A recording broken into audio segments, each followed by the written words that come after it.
जी महाराज की, धर्मवीर छत्रपती संभाजी महाराज की जय भवानी, जय भवानी। हिंदवी स्वराज्याचे सरसंस्थापक छत्रपती शिवरायांना मानाचा मुजरा करतो। हा महाविजय मिळवला भारतीय राज्यघटनेचे शिल्पकार महाराष्ट्राचे अध्यक्ष भारतरत्न डॉक्टर बाबासाहेब आंबेडकर चव्हाणजी यांना मानवंदना अर्पित करतो। उपस्थित आणि आजच्या महाराष्ट्राच्या महाविजयाच्या या पर्वावर मंचावर उपस्थित असलेले ज्यांच्या नेतृत्वामध्ये मंगल प्रभात महाराष्ट्र भाजपने विशेषतः हा महाविजय मिळवला ते आपले महाराष्ट्राचे अध्यक्ष या ठिकाणी आलेले रवींद्र चव्हाणजी आमचे या ठिकाणी उपस्थित आपले मंत्रिमंडळातील आमचे सहकारी यशस्वी आशिष शेलारजी, अमित साटम, पंकजाताई मुंडे, त्याचप्रमाणे आमचे या ठिकाणी मंगल प्रभात लोढाजी उपस्थित असलेले आणि विशेषतः प्रसाद लाडजी, अहिल्यानगर ची महानगरपालिका जिंकून या ठिकाणी आलेले आमचे विखे पाटील साहेब,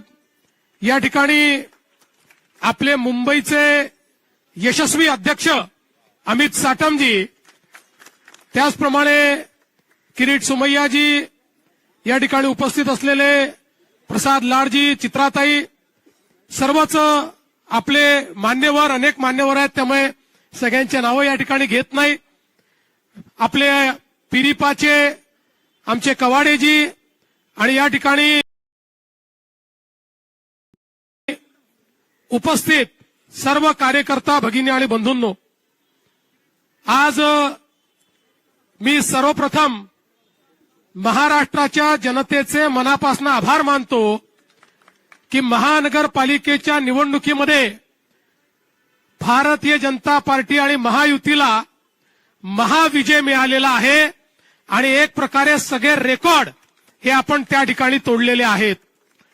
29 पैकी 25 महानगरपालिकामध्ये भाजप किंवा महायुतीची सत्ता ही त्या ठिकाणी येते आहे आणि विशेषतः सगळ्यांचं लक्ष लागलेल्या मुंबई महानगरपालिकेमध्येही जरी आता काउंटिंगला उशीर होतोय, अजून काउंटिंग बाकी आहे, तरी जे काही ट्रेंड्स आहेत आणि जी वाटचाल चालली आहे त्याप्रमाणे निश्चितपणे पूर्ण बहुमत हे आपल्या महायुतीलाच या ठिकाणी मिळणार आहे आणि मुंबईच्या महानगरपालिकेवरही महायुतीचा झेंडा फडकेल यात आपल्या मनामध्ये कुठली शंका नाही।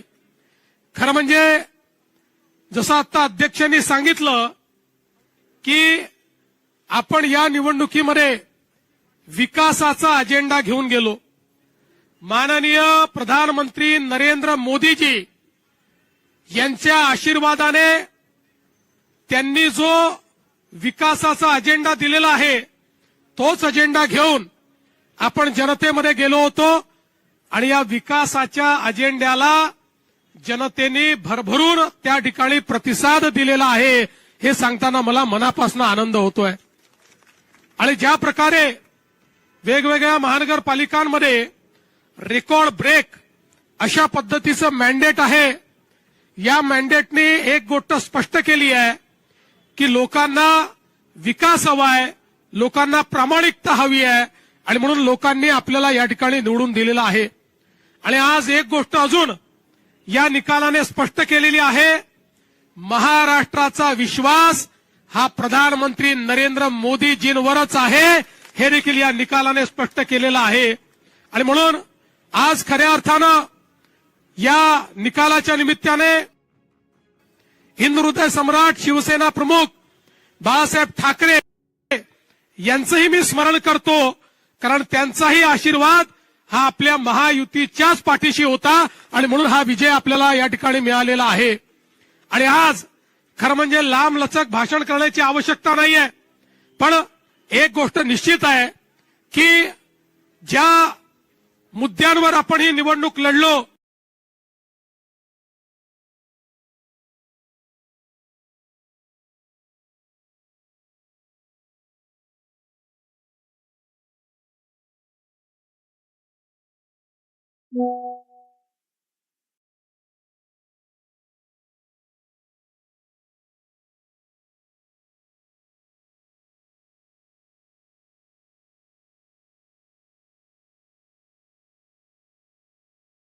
त्या मुद्द्यांना लोकांनी प्रतिसाद दिलाय आणि पुढे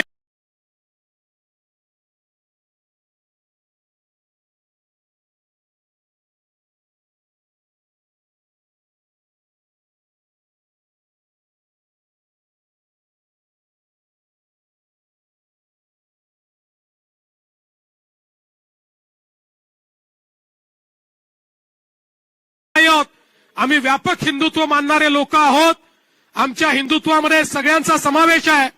जो जो या भारताच्या संस्कृतीला आपली संस्कृती समजतो, भारतीय प्राचीन जीवन पद्धतीला जो आपली जीवन पद्धती मानतो, त्याची पूजा पद्धती काही असली तरी त्या सगळ्या लोकांना आम्ही आमच्या हिंदुत्वाच्या व्याख्येमध्ये या ठिकाणी घेतलेला आहे. आणि म्हणून मला असं वाटतं की एक व्यापक अशा प्रकारचं जनसमर्थन हे आपल्याला मिळालेलं आहे. मी या निमित्ताने एवढं सांगू इच्छितो, कार्यकर्त्यांना माझा संदेश हाच आहे की एवढं मोठं जनसमर्थन जेव्हा मिळतं, जबाबदारीने वागावं लागेल. जिंकल्यानंतर उन्माद नको. कोणीही उन्मादाने या ठिकाणी जिंकल्यानंतर वागणार नाही, हे कार्यकर्त्यांनी लक्षात ठेवलं पाहिजे. आणि त्यासोबत निवडून आलेल्या लोकप्रतिनिधींना आमचा संदेश आहे की तुम्हाला जनतेनं अपेक्षेने निवडून दिलाय, पारदर्शी प्रामाणिकतेतून कारभार करण्याकरता निवडून दिलेला आहे. त्यामुळे आपण सगळ्यांनी या गोष्टीची जाण ठेवली पाहिजे की आपण सगळे निवडून आलो. मोदीजींवर जो विश्वास आहे, भाजपावर जो विश्वास आहे, या विश्वासामुळे आपण निवडून आलेलो आहोत. त्यामुळे कुठेही या विश्वासाला तडा जाणार नाही. अशा प्रकारचं वर्तन कार्यकर्ते, नेते आणि निवडून आलेले नगरसेवक करतील, हा विश्वास मला आहे.